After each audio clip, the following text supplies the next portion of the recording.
Hello friends, welcome to more video games.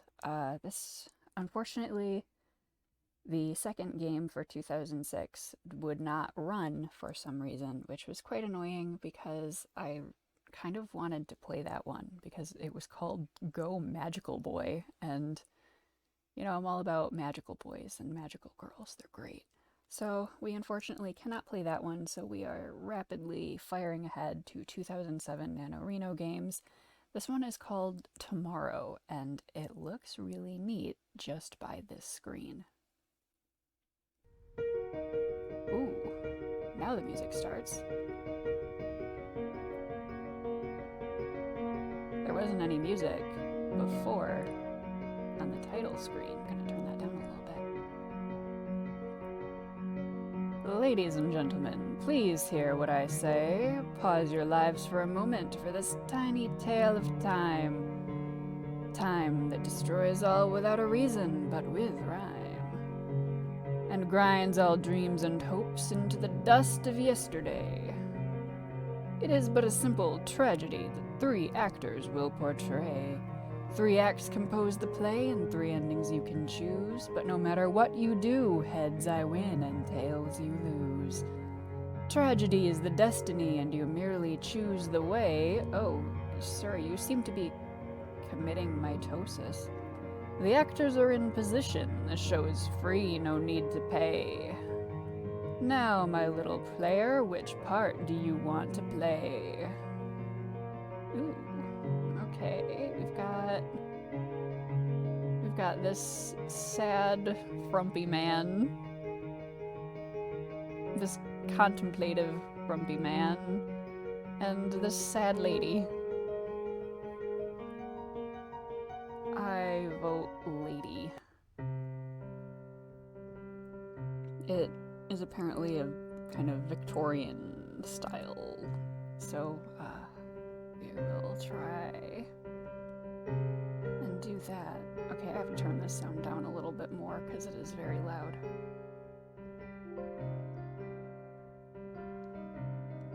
I open my eyes and see the sun rising, the bloody sky predicting only more suffering for me. I am not being dramatic or exaggerating. To put it simply, I am sick and will probably die. It has been 4 years since this nightmare began, 4 years of feverish sweating and blood coughing. Simply walking to the nearby living room leaves me exhausted and dizzy. I forgot how it feels to be hungry. I close the curtains. The view holds no charm for me, and the light hurts my swollen red eyes. As I lie down, too tired to get up, yet sick of sleeping and doing nothing, I hear the house slowly coming to life. The servants working in the kitchen and moving around the house. Then I hear the sound of steps going up the stairs. Slow, almost silent steps. There is only one light in my dark world. Alvin, my love. My burning fire that breathes life into this dying ember. He is the only source of warmth and happiness in my life. My cat is doing something naughty on the other side of the room. And the music is so loud that I can hardly hear her. What you doing? You being good? Better be. And he is the one who is now knocking on the door of my bedroom. Come in, Alvin. Oh hey, he doesn't have a beard yet in this bit. He enters and there is a moment of uncomfortable silence. I decide to get out of bed and sit on a chair. I may be dying, but I'm not a corpse yet. Here, let me help you. He holds my arm and takes me to the chair. Then he doesn't sit, but stays in front of me, anxious and solicitous. Did you hear that? It appears that some fellow named Pasteur created some kind of cure for hydrophobia. He is trying to cheer me up. It is obvious and pitiful, but I still try to smile. Is that so? How wonderful. He smiles back at me. Oh, how he resembles Oh, how he resembles a dog, happy to get a scrap of affection falling from the table. But my throat itches madly, and I can't ignore it. Though I try, I start coughing and coughing and coughing, feeling the pain burning at my throat and my lungs, gasping for air only to expel it violently from my body. When it stops, I realize that I stained my dress with the blood that I coughed. So early in the morning, and I already stained my sleeping gown. Do you want me to change it? I can bring you another dress, or maybe buy a new one. Why bother? I am only going to dirty it again, either with blood or sweat. Better wait until I'm dead before putting on an expensive dress. Oh god, that's honestly, sad and real. He looks at me with an expression of utter desolation, a dog that received a kick from his mistress. That is the cruelest thing about this hideous disease, the way I hurt Alvin, the person I love more than anything else in my whole life. Every coughing fit, every pain or sadness he feels as much as I do. While so many others would consider me a weight, he clutches me like a drowning man at a passing boat. And whenever I look at myself in the mirror, I feel disgust and despair inside me, darkening my eyes and my life. I am a shadow of a person, a wretched, empty thing. But I can't long for death, not when I think of Alvin. I hurt him so much, yet I still want to be with him so much that it hurts and splits my heart. I like how the music there kind of paused for a second to restart. If I had not met him, I would gladly die in peace, but now I can't find peace, neither in death nor in life. I feel my eyes blurring with tears, and moments later, Alvin moves to close me and embraces me gently. Moves close to me, moves to close me. I hug him as tight as I can. I never want to let go, yet I know that soon I will never be able to hold anything in my arms. I feel so helpless, Ori, so helpless. It's all right, dear. It's all right. No, it's not all right. This is 1885. We're in England, for heaven's sake. There must be someone in this country that can cure you or make you get better. Maybe if you... I'm not going back to a consumption sanatorium. Oh yeah, that would be... That would be the death sentence, basically. And not a fun one. They were places where they treated people with the same sickness as me, but without Alvin by my side, I just felt like dying anyway. But... He hesitated for a moment and gave another long, gentle hug, caressing my hair with his cheek. In that moment, time stopped, and I briefly forgot about my sickness and pain. I felt small next to him, and could feel his chest breathing up and down. What a total contrast we were, health and sickness, light and shadow. Then we break up, and after one last loving kiss, he leaves the room. What are the odds that he's gonna get sick and die too? I go back to bed unaided and fall asleep in an uneasy slumber. But I am soon awakened by Alvin knocking on the door again. Come in, I'm awake. But this time, he is with someone else I have never seen before, although this scene is tragically familiar to me. Aurora, my love, this gentleman here claims he knows a way for you to get better. Every time the music pauses, I think that it's, frozen, just because of how many of the other games were doing that. So I'm like, oh no. Alvin. Please, Ori. Be just a little patient. The other one moves closer to me. I feel such a hidden intensity behind his eyes, I feel a little afraid for a moment. Milady, I will gladly heal you, but first we must concur on one very important matter. If you outlive your husband by more than 10 years, then you must promise to give me the pleasure of residing the rest of your life in my humble house. What? I am filled with shock, and I look at Alvin to see his reaction to this strange, devilish proposal. He only looks at me and gives an embarrassed smile. That fills me with even more grief than I already felt. My poor dear Alvin, after hunting London for every single doctor he could find and wasting half his money in vain, promises by false healers. He still hasn't given up on trying to save me. I have to check something super quick. Okay.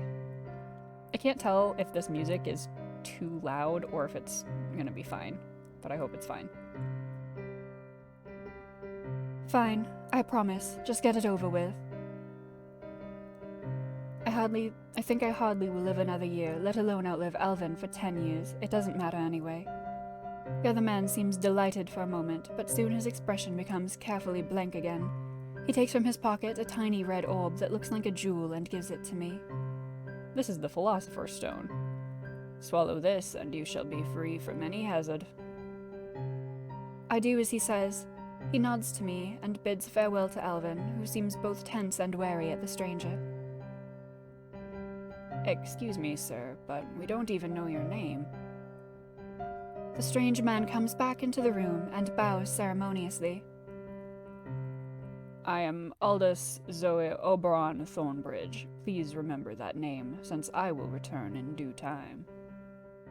And with these last words, he exits the room. Funny fellow, quite strange, really, but at least we can hope, right? He looks at me, and I feel terribly sorry for him. He doesn't seem to convince even himself anymore. 2 important things happened after that day. The first is that I soon got better, and the next day I could already get up and eat like a normal person. The second is that from that day onwards, I never aged a single year. Well then. Oh, I think that each one gets more to the story, maybe? I watched the station of Tavistock approach my view, and cannot help but smile. The last time I came to the station 20 years ago, it was as a stranger. Now I welcome its sight, as one would welcome a long-lost kinsman. The wait has made me somewhat impatient, but I needed to give Aurora some time to realize her condition. 20 years may seem a long time for such matter, but I am used to long waits, and 20 years is nothing to me. I would gladly wait another 20 if deemed necessary.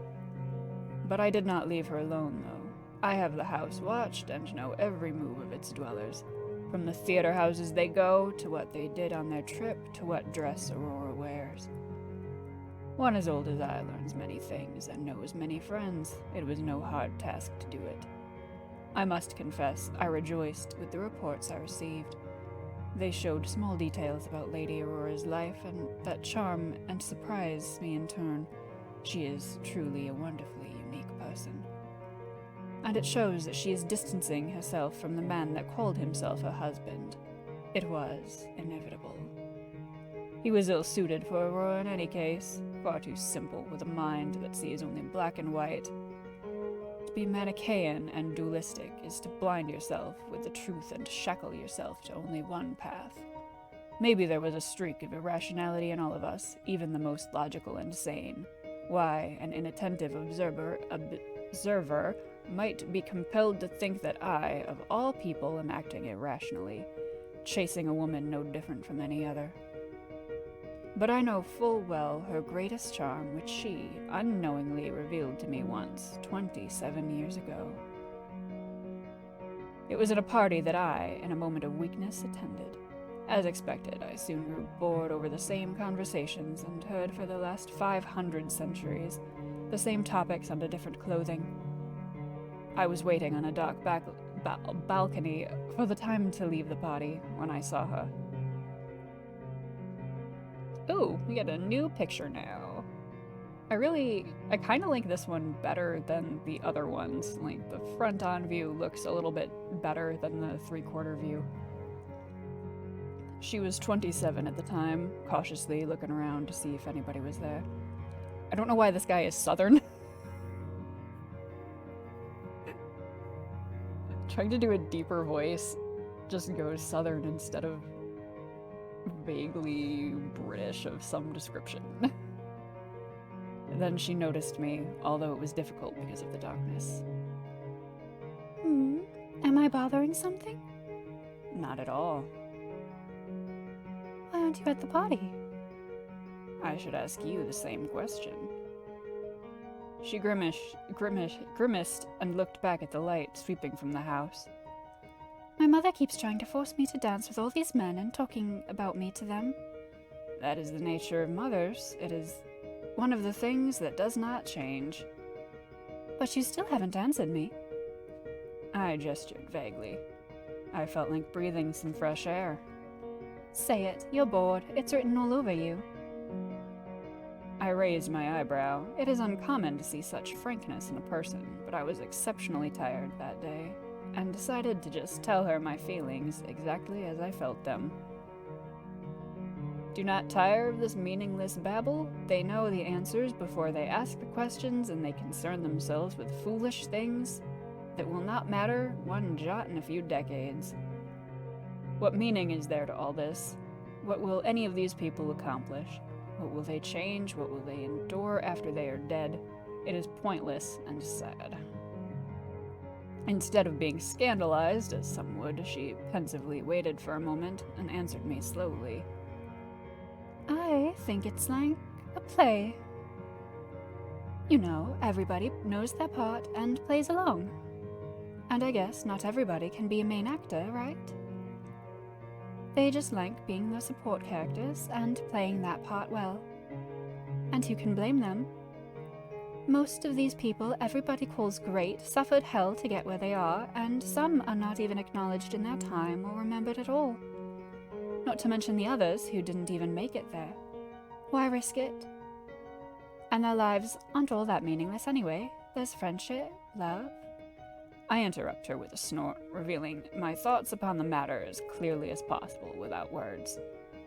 Let me guess, you're one of those cynical people that don't believe in these things. One day your pretty face will be nothing but a disgusting mixture of bones and fat lying at the bottom of a coffin. What will be the importance of your love then? She thought about it for a moment, and then smiled. In a quick movement, she kissed my lips gently before I could react, and even after she backed away, I could still feel that lingering presence burning in my lips. That's kind of weird. Like, who would just do that to a complete stranger who's just been like, you know, soon you're gonna be a zombo, and then where will you be? Just like, oh man, I want to smooch that. Her expression was torn between mischievous and worried, and she walked back hurriedly to the party, leaving me alone in the darkness. I could think of no answer to that. Later, I kept imagining all the things I could have said, the things I could have shown her. My dick. I replayed our short conversation 100 times and created countless arguments in my favor, and in hers too. That was when I realized I was in love with her. That was faster than a Disney wedding. But I sensibly decided to wait several years and see if my feelings continued to be the same. It was, after all, a rather short encounter, and the idea of love at first sight repulsed me. If I was going to fall in love, then I would keep my head on and act logically as I had always done. And that eventually led to my first arrival at Dartmoor and my second meeting with Aurora, in which I granted her the gift of immortality. The train stops and I get out, hurrying to her house. After I arrive there and knock on the door, a maid opens it. I state that I'm a friend of Aurora, and she leaves me waiting in the hall and goes to the living room to announce me. But I am too impatient and follow her into the room. So there is a man at... There is only one person at the breakfast table, Alvin. Why the hell are you here? I promised to return when the time was right. He dismisses the maid, and I hear steps, soon followed by the vision of Aurora, beautiful as ever, entering the room. Lady Aurora, I hope I find you in good health. You cynical trickster, what have you done to my wife? I do not expect someone like you to understand. What do you mean, someone like me? You tricked us and you... Calm down. I have not come here with belligerent intentions. Let us be civil, if only for the sake of Lady Aurora. The impulsiveness is blatant on his face, but he manages to calm down. At least he has some decency. I have not aged a single day ever since I swallowed that thing you gave me. Yes, and you will no longer be crippled by the cruel whip of time. You are now eternal. You tricked us with your promise. My God, what a fool I was. Had I not intervened, Aurora would now be long since dead. Is that what you would have wished? Silence follows my well-put remark. Some people have such a short memory. You have caused many problems in this household, problems for both of us. You should not let others' misfortunes ruin your own, Lady Aurora, now that you are. Mr. Aldous, you are in no position to tell me what I should or shouldn't do. This is most unexpected and worrying. It appears she still feels strongly for him. What situation have I created here? I had no wish to bring harm to any one of you. No intention of bringing any harm. Then what are you doing here now? What are you doing right now? Okay, good. I can read. I came to assess the situation and to remind you of the promise you made. A promise that was based on treachery. I would like to remind you that the Lady Aurora will now live far longer than you. She will need assistance in her future life. Indeed, without my help and experience, her life would be in dire risk. You have no idea what it truly means to live forever. The predicaments she could fall into may be far worse than death. Then I realized what I have just said may seem too forceful on my part. This would never be my intention. Of course, that decision will ultimately be in the hands of Lady Aurora. Well then, you can give up on that, because she's never going to believe you, right, Ori? But this time, she hesitates. Anyone would under the circumstances. It is wise for her to think it through. She needs to accept the fact that she will live forever, and that her husband, Delvin, will die, and it is inevitable. Ori? I can't promise that, Alvin. I can't say I'll never. Please don't force me to. Ori, you don't mean that. Mr. Aldous, would you please leave this room and wait in the hall? There is something Alvin and I need to talk about, in private. I hesitate, but it seems they need to discover this by themselves. I leave for the hall and wait. After hearing muffled conversation trickling from the room, and the sound of a door opening and closing, Aurora returns. Are you all right, Lady Aurora? Did he do anything to you? No, I am the one that hurt him. I did not wish to cause you pain. I know, and I am grateful for what you did, honestly. She opens the door and I bid her farewell. I think she needs to be left alone for a while. Could you please give my husband the same gift that you gave me?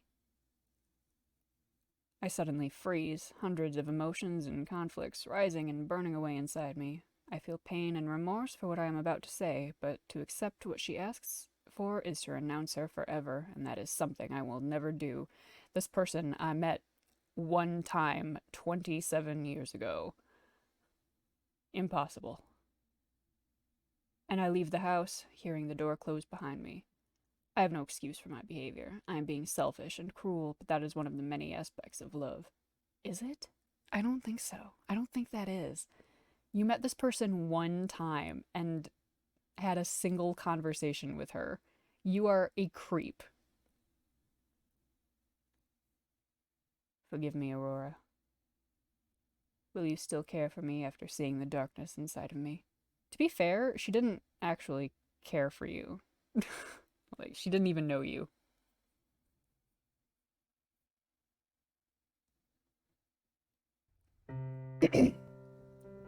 I watched as Aldous left my house and walked in the direction of the station.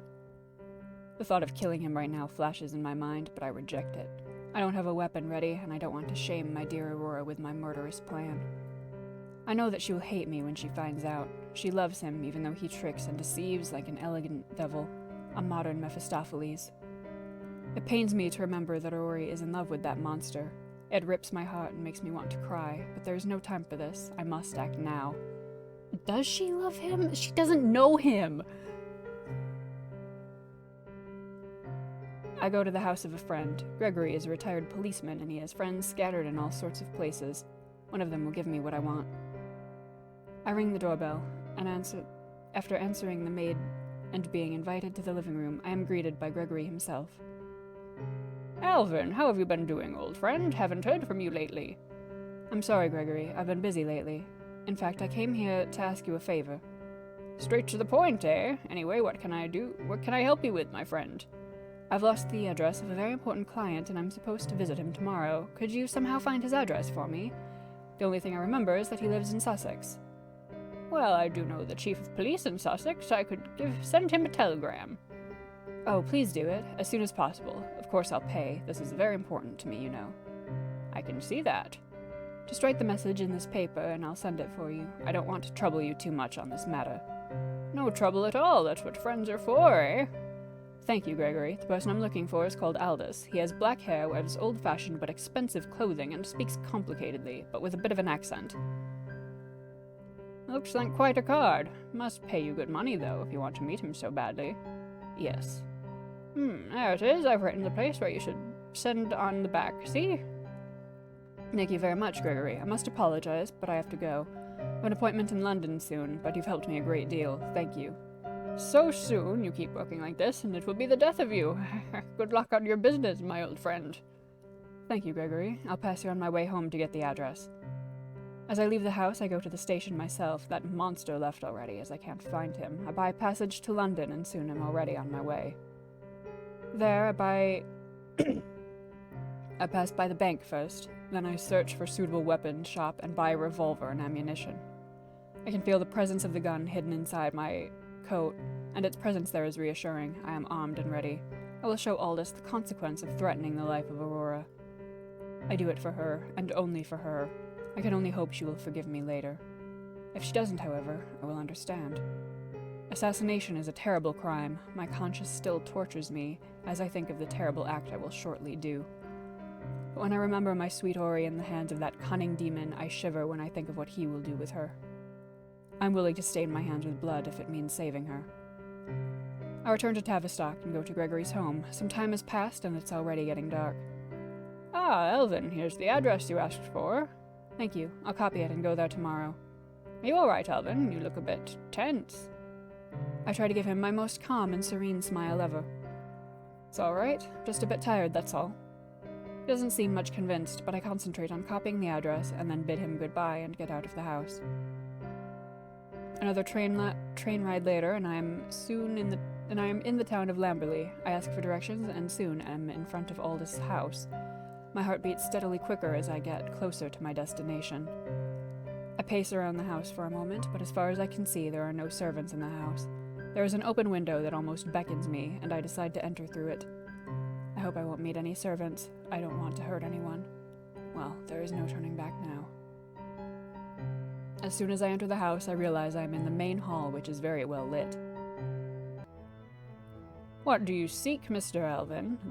This is no way to enter my home. I almost jump with surprise at his cold voice. Then my surprise turns to anger as I realize he was probably waiting for me. Damn you, Aldous. Were you expecting me? Correct. It is my duty to make sure that no harm comes to Lady Aurora. Your duty? I am her husband, not you. Nevertheless, your assistance, though well-meaning, is not always efficient, correct? I burn inside as that remark strikes my heart and opens sore wounds inside me. I've done so little to help her. I couldn't help her when she needed me most. That's why I'm here. And that's why I will save Aurora from this man, even if it's the last thing I do. Even if Aurora hates me. What you must understand is that Lady Aurora will go on living long after you are gone. Yes, and you'll jump at her as soon as I'm dead, won't you? Claiming that devilish promise you tricked her into.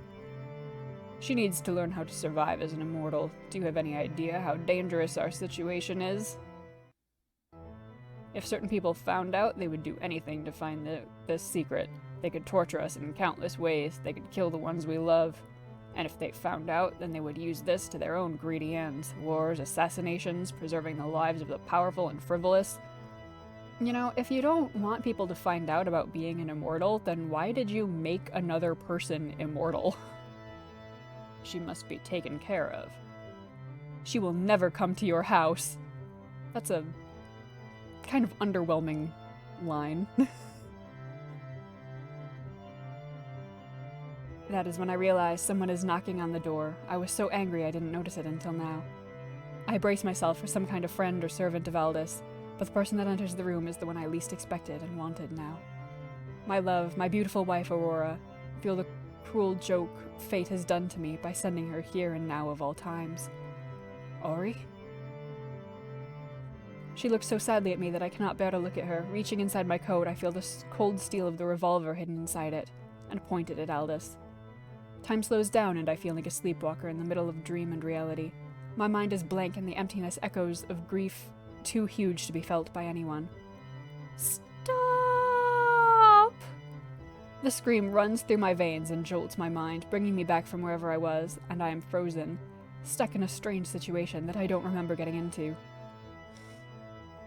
Then I start to tremble, and my hands drop the gun. They feel weak and fragile, as if I was only a toddler instead of a grown man, starting to cry.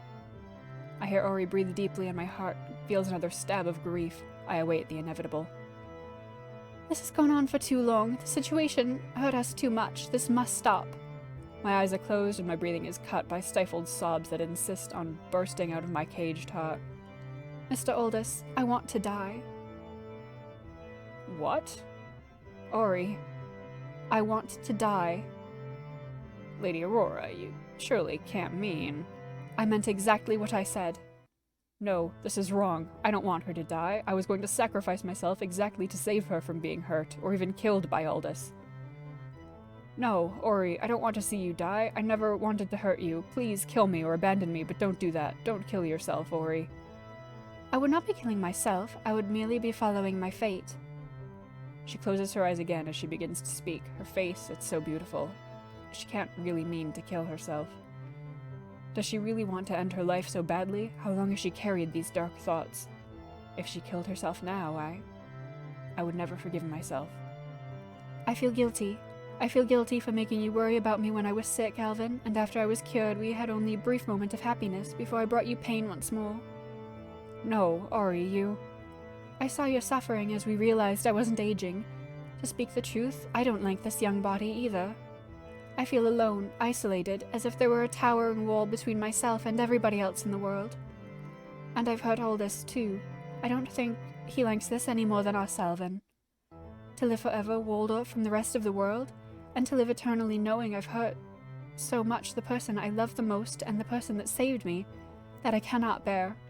I want to die. It is my right. I deserve it. She opens her eyes and looks at Aldous. Irony of ironies, now I'm hoping and praying that Aldous loves her at least enough to see that she's not hurt. Lady Aurora, you are tired and the current events have taken their toll on you. Please calm yourself and we may reach a solution, I believe. Mr. Aldous, if you care for me, if I mean anything to you, then grant me this one and final wish. I see him hesitate, staring at the ground and thinking with the same expressionless face. Then he quietly takes a small jewel in his ring and gives it to her. No, what are you doing? I can't believe that. After all is said and done, all he said about protecting her, how can he do this? How can someone say such a huge lie and still face the mirror? Ori, my poor Ori, takes the jewel from his hands. I take a step to her and hesitate. She could swallow that easily before I reach her. The story seems weird, and not like super... not that it's not thought out, but like, not very explained. Thank you. You have done all that I could possibly want. Ari, my love, please. Don't think of this as a sad death. I am not sad. Just think of this as a goodbye that is 20 years overdue. I am helpless. I can't even mutter a word or move a muscle. I simply look as she swallows the jewel and opens her eyes. She sways and falls to the ground almost immediately after doing so. I run to her body and look at her face. She seems unconscious, but I don't think she is seeing me. I hold her, deeply crying and muttering words without rhyme or reason. I hear her heart beating slower and slower, and then I wait for the next heartbeat, only to realize that it will never come. She is dead. I vent out the rage burning and corroding inside me with a howl that has no words. I have no control over my voice and just let it bellow my grief in the oldest language. Then I realize that Aldous is walking slowly to the exit, his head bowed low and tears in his eyes. I sympathize with him, but I feel a terrible anger at him too. Why? Why did you do this? Didn't you love her? I did this only because I love her. She made her choice. We have to respect that. Even if it hurts us so much it feels like a part of you died and is forever gone. He continues to walk to the door as if nothing had happened. How dark is the pit of the human soul. You killed her. You killed her. He stops and then continues walking. I want to jump at him, hurt him, hunt him? Wound him so much that he screams and abandons the blank mask he calls a face. But I do none of these things. Useless. They would just be useless. Now I can't do anything to help this poor girl I now hold in my arms. She is beyond any help I could give. How useless I've been to her. In the end, I couldn't protect her from anything, not even from myself and from my weakness. Forgive me, Ori. Please forgive me.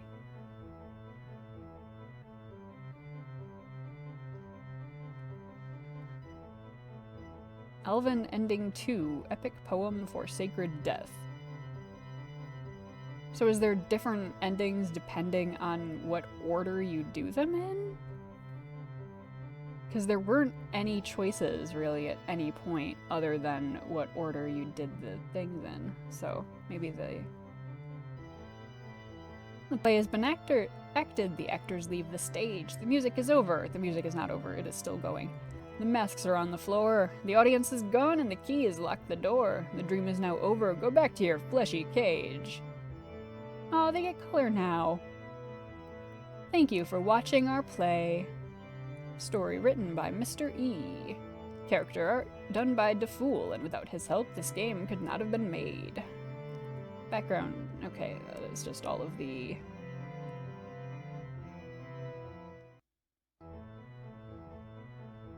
all of the credits.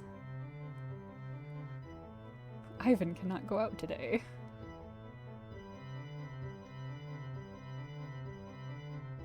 May the caffeine be with us all. No animals were hurt or mishandled during the creation of this game. Well, I hope so. I didn't see any animals, but maybe if we... Except for the writer, but he doesn't count. Alright. Well, that was interesting. I kind of want to see what it would be like if the story does change depending on which order you play them in. That seems like it would be very neat. I really did kind of like how it expanded.